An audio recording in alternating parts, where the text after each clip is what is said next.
First thing you want to do, you guys, is take one potato, peel it, and chop your potato nice and small, put into some boiling water, and let it boil until it comes right off the fork. I'm going to use 1.5 teaspoons of this dry active yeast.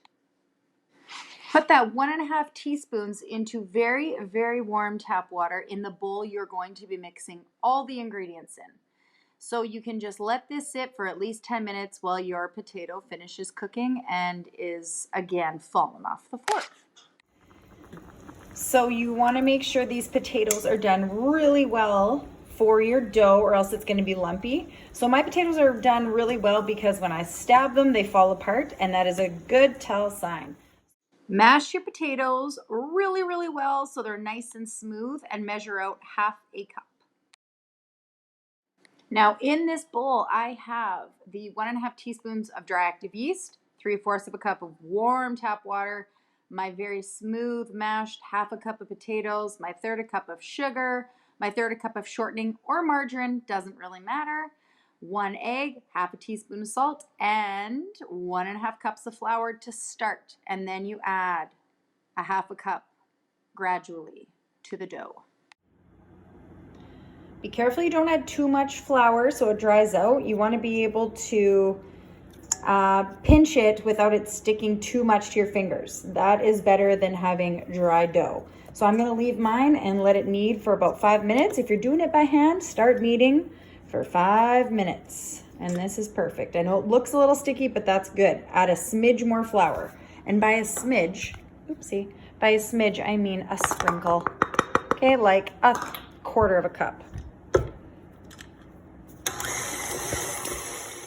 My dough is perfection. It's nice and soft.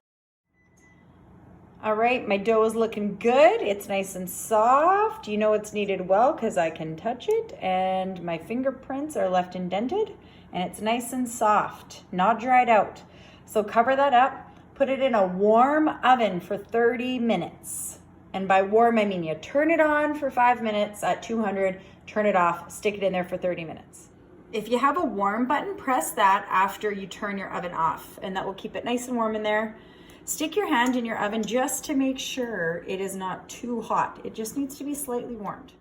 Alrighty, take that dough out after 30 minutes of its first fermentation stage. It should have doubled inside. Now it's time to give her a punch down. Punch it to expel all the excess gases, carbon dioxide in this case, so the dough is easily workable and we don't have to keep taking air bubbles out. Okay, so these beautiful little dough balls. Let me show you how to work these babies out. They look a little creasy, but here is what to do. Okay, so you want to make sure the dough isn't all creasy like that. So how you do that is you stick it between your circle that you're going to make with your thumb and your forefinger. Stick it through like that so it's nice and smooth.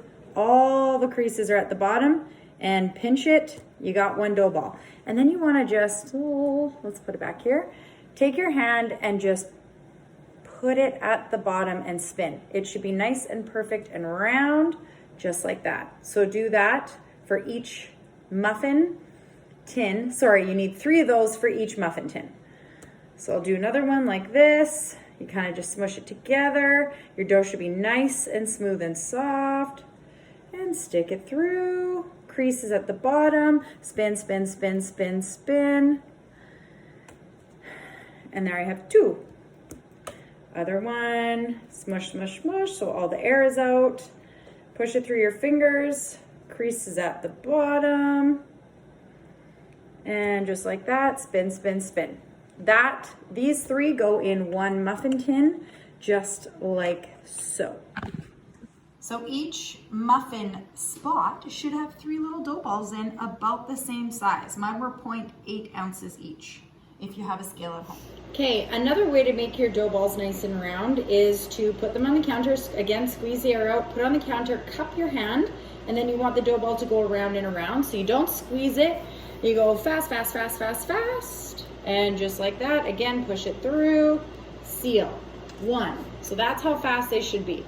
Again, around, and then it will kind of give you a pushback, which is the right amount of pressure, and beautiful. 2, And again, it's just a lump, roll, press slightly down, and dough ball. 3. Look at these little babies. They're perfection. Now you just want to melt about a 1/4 cup of butter, maybe not even, maybe like 1/8 of a cup, and brush with butter. This is what they look like before we do our final proofing stage. I'm going to put mine in the sunshine so that's nice and warm. All right, after my buns have been resting for about 30 minutes, look at how well they proofed. That's the final stage of fermentation before our little yeast friends get killed in the oven. My oven is preheated to 400 degrees, so let's bake them up for about 15 minutes and see what they look like. And you guys, look at these beautiful little buns after 15 minutes. God, I love bread. Get in my belly.